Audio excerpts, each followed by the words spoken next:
টাঙ্গাইল মহাসড়কে আবারও যাত্রীবাহী বাসের রাতভর ডাকাতির ঘটনা ঘটেছে। বাসের চালক ও হেলপারকে বেঁধে যাত্রীদের সর্বস্ব লুটে নিয়েছে ডাকাত দল। এ সময় নারী যাত্রীদের শ্লীলতাহানি করা হয়।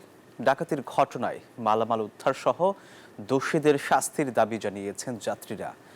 আর ডাকাতির ঘটনায় বিভিন্ন স্থানে গ্রেপ্তার অভিযান শুরু করেছে পুলিশ। ডেস্ক রিপোর্টে বিস্তারিত। ঢাকা থেকে ছেড়ে আসা উত্তরবঙ্গগামী একটি বাসে সাভারের নরসিংহপুর বাইপাল আশুলিয়া থেকে কিছু যাত্রী ওঠে। প্রায় 10 জন নারী সহ 45 জন যাত্রী নিয়ে বাসটি রাত 11:30টার দিকে টাঙ্গাইলের কালিহাতী উপজেলার এলেঙ্গা অতিক্রম করে। যমুনা সেতুর পূর্ব প্রান্তে কয়েক কিলোমিটার যাওয়ার পর যাত্রী বেশি 8-10 জন ডাকাত ছুরি চাপাতি সহ দেশীয় অস্ত্রের মুখে চালকের কাছ থেকে বাসটির নিয়ন্ত্রণ নেয়। পরে তারা সকলের চোখ মুখ বেঁধে ফেলে। যমুনা সেতুর পূর্ব প্রান্তে গিয়ে বাসটি ঘুরিয়ে আবার ঢাকার দিকে চলতে থাকে। এ সময় যাত্রীদের তল্লাশি করে মুঠোফোন, নগদ টাকা, স্বর্ণালংকার এবং অন্যান্য মালামাল লুটে নেয় ডাকাত দল। গাড়িতে থাকা নারীদের শ্লীলতাহানির অভিযোগও ওঠে।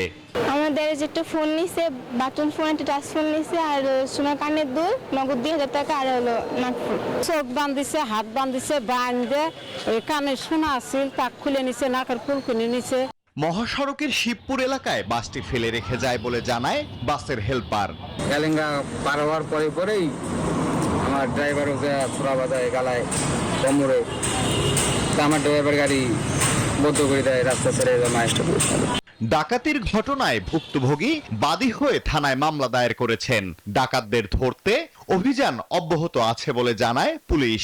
এই ব্যাপারে আমাদের অভিযান কার্যক্রম অলরেডি শুরু হয়ে গেছে। আমাদের সদর থানার টিম এবং ডিবি টিম কাজ করছে।